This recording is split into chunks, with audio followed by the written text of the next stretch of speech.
Well, women's sports back in the spotlight. A federal appeals court has rejected a challenge from 4 female high school athletes who have since graduated. They tried to overturn Connecticut's transgender sports policy.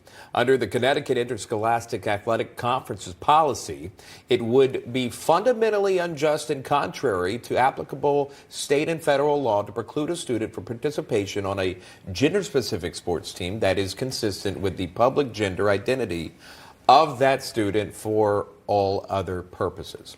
The school athletes argue the policy put biological female athletes at a disadvantage and deprived them of honors and opportunities.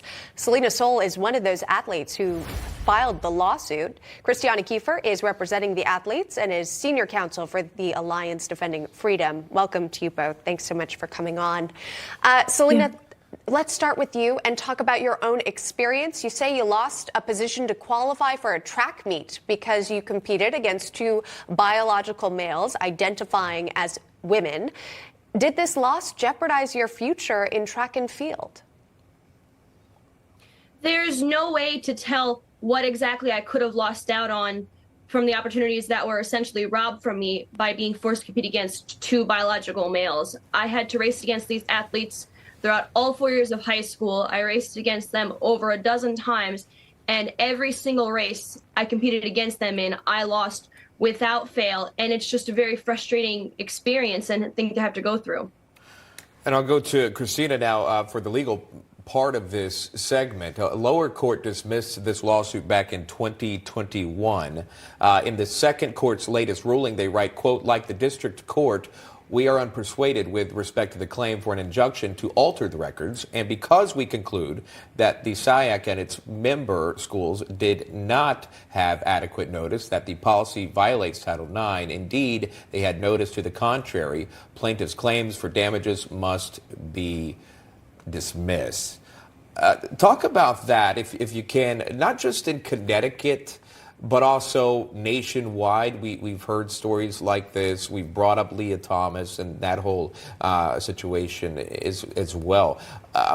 What is happening here, and why did you decide to jump in this case? Well, unfortunately, the Second Circuit got it wrong. Girls like Selina deserve access to fair competition, and that just is not happening when you force female athletes to compete against bigger, faster, and stronger male athletes. And you're exactly right. This issue is not limited to the state of Connecticut. We're seeing increasing examples across the country of male athletes coming into women's sports, dominating, and taking away young women's opportunities to earn championship titles, college scholarship opportunities, placements, recognition, and the list goes on and on. So this is a big issue. It's one that we need the courts to settle and, frankly, simply recognize that Title IX was designed to protect athletic competition and fair opportunities for female athletes like Selina. And again, this appeals court saying essentially, if you identify as a woman, you can compete in women's sports. Selina, how does that make you feel? And what does this mean for the next generation of female athletes?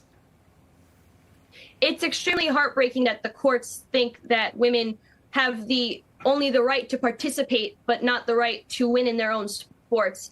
And it's just extremely unfair and heartbreaking because in all 4 years of high school, a girl beat the biological males once or twice out of the many, many races that we competed against them in.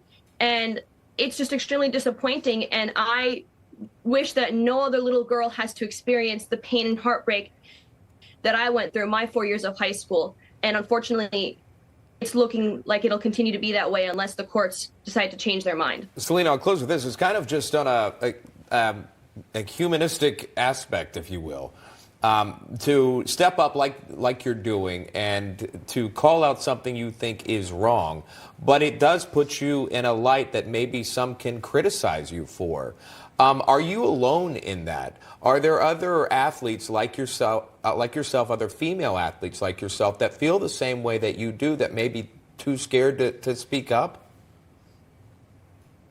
Almost every single athlete, male or female, that I've talked to is in agreement with us on this issue because it's common sense. Science clearly tells us that men are biologically stronger than women are, and it's just very unfortunate and upsetting that the courts don't see it that way.